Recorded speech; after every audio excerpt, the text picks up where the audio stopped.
It is day 12 of the Russian invasion of Ukraine. Russia has stepped up its offensive, launching aerial strikes. Several cities have faced massive aerial bombardment in the last few days. In central Ukraine, a barrage of Russian missiles razed a civilian airport to the ground. The Havryshovka airport in Vinnytsia has been completely destroyed. This after it was bombed by 8 Russian missiles. 9 people were also killed in the attack. Video released by Ukrainian emergency services showed firefighters trying to douse a blaze after the shelling. Visuals also showed the crumbling remains of a building at the airport.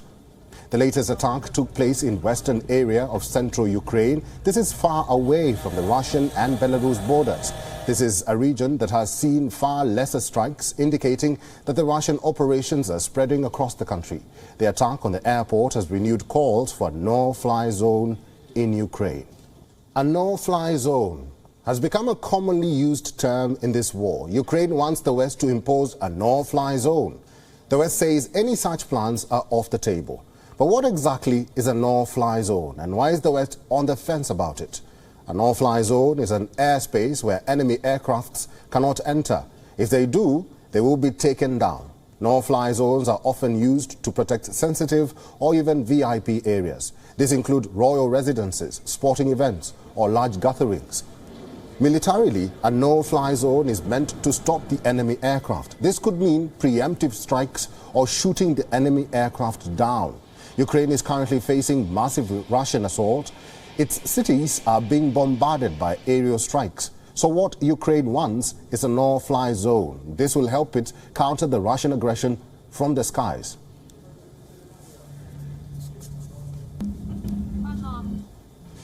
Конкретно вбивають наших людей. I asked to close the sky. I turned to President Biden. I seem to have turned to Scholz, Macron. I say it seems because I make 20 to 30 international calls a day. I do it every day. And I said that if you can't block the sky now, then give us a time when. Президента Байдена, я звертався до... You see, NATO can only implement a no-fly zone if it sends planes to shoot down the Russian ones. This makes the risk of escalation too big. That would mean that NATO will be a direct part of the conflict. Imposing a no-fly zone isn't just about shooting down planes. NATO would have to be completely involved to enforce it. That means reinforcements to support the mission and to protect its own aircraft in the zone. The only way to actually implement something like a no-fly zone is to send NATO planes into Ukrainian airspace and to shoot down Russian planes. And that could lead to a full-fledged war in Europe. President Biden has been clear that we are not going to get into a war with Russia. The Russian president warned against a no-fly zone. He says any attempt to impose it would mean participating in the conflict. This would be a major escalation for both Russia and the entire world. We hear now that we need to impose a no-fly zone over Ukraine. It's impossible to do it over Ukraine itself. It is possible to do only from the neighboring states. But any movement in this direction will be considered participation in an armed conflict on the part of the country from which territorial threats to our military personnel are being made. At that exact moment, we will consider them as parties in military conflict, and it does not matter which members they are, members of whichever organization they are. For the West, a no-fly zone over Ukraine is a no-no. But interestingly, they have imposed no-fly zones in the past. In 1991, the US and coalition partners established 2 no-fly zones in Iraq.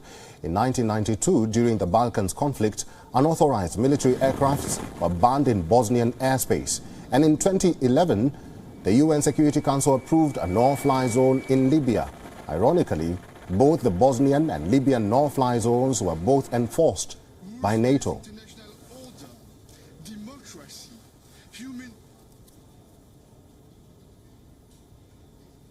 Well, to help us understand this better, joining us now are Ruslan Botnik, a political analyst and the director of the Ukrainian Institute of Politics.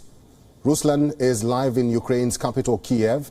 Irina Sukaman, the CEO of Scarab Rising Inc., and Mikey Kay, who is a former RAF pilot and an investigative journalist. Welcome all to WION. Ruslan, I will start with you. NATO has refused to impose a no-fly zone over Ukraine. They have continuously said that their job is to avoid escalations and not take part in this war. What do you make of NATO's role and its latest decision? Of course, NATO is worrying about the big war in Europe. NATO is not ready today for competing with Russian Air Force.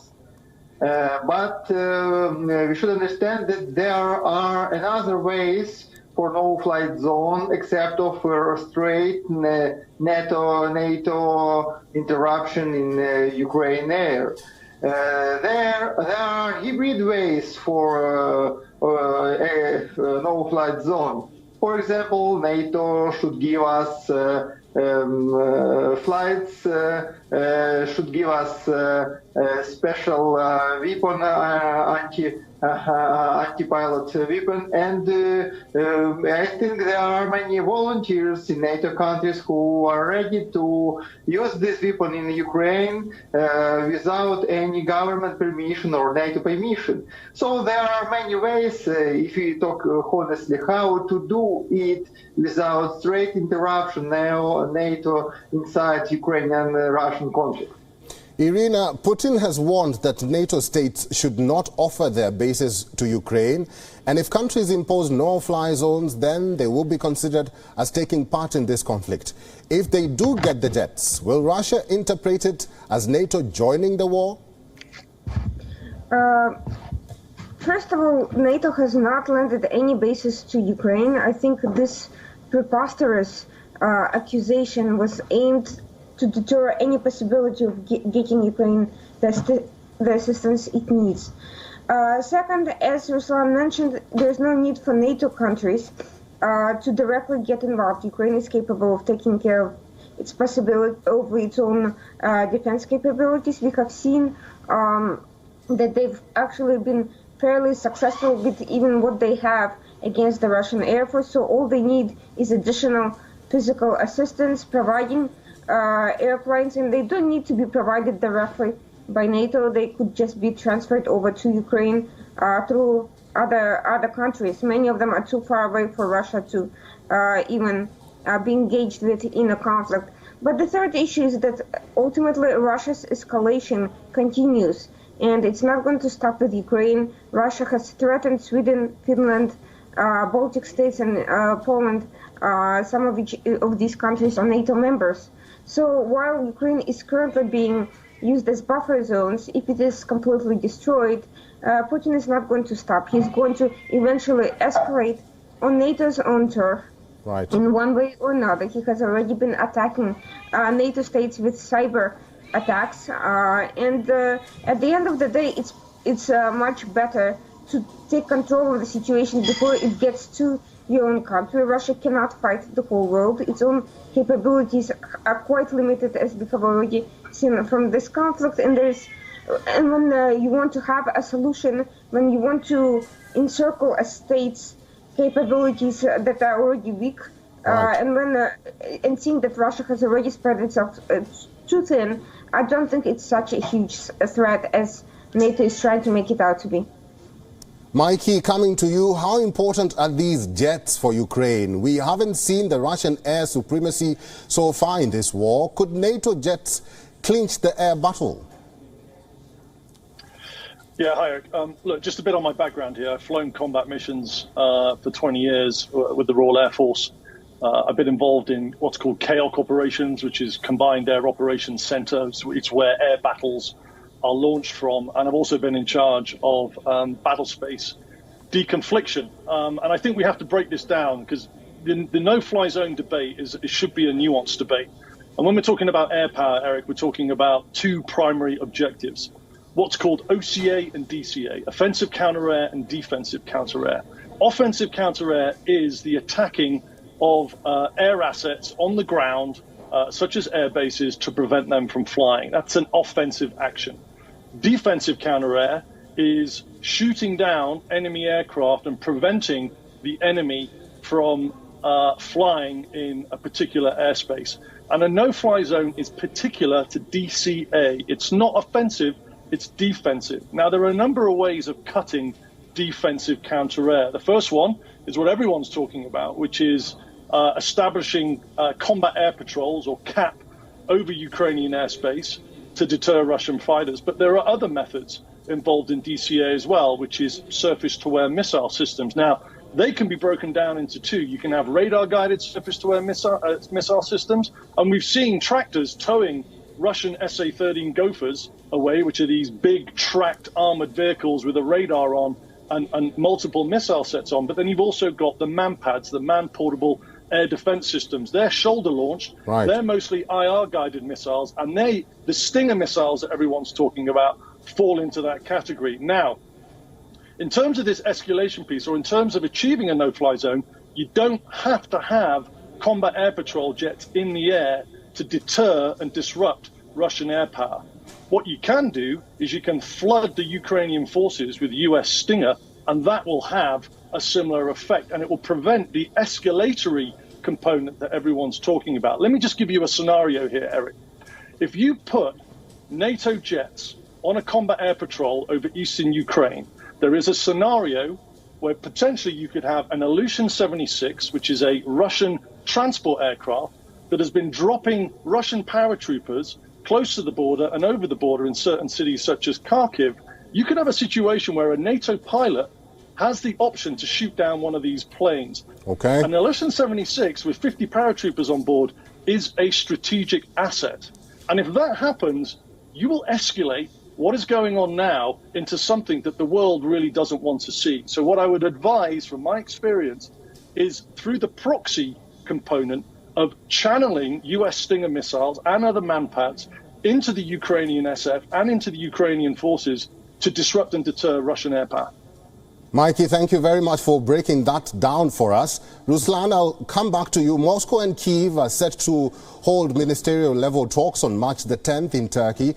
How do you assess Lavrov meeting Kuleba? Some positive outcome expected, perhaps? I think any negotiation is a good mark. It is a possibility to find some resolution, or even in humanitarian sphere.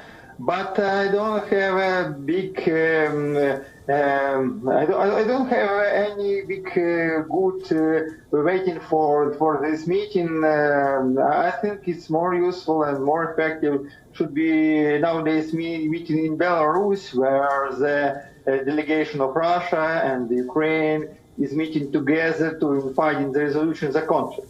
And other types of the diplomacy, we see like attempts of French President, Mr. Macron, like attempts of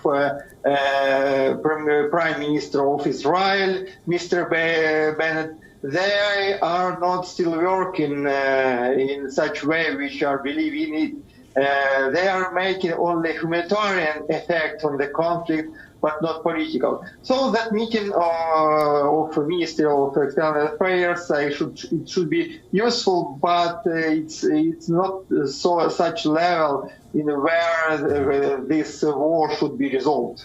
So you're not positive about the outcome of that meeting. Irina, coming back to you, satellite images show Russian forces advancing to the capital, Kiev.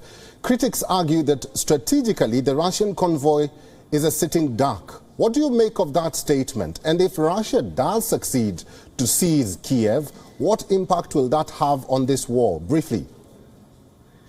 Basically, there are two possibilities. One is that the convoy is a decoy, in which case we should be looking at other parts of the country where Russia is more likely to strike and destroy first. We've already seen a little bit with Kherson.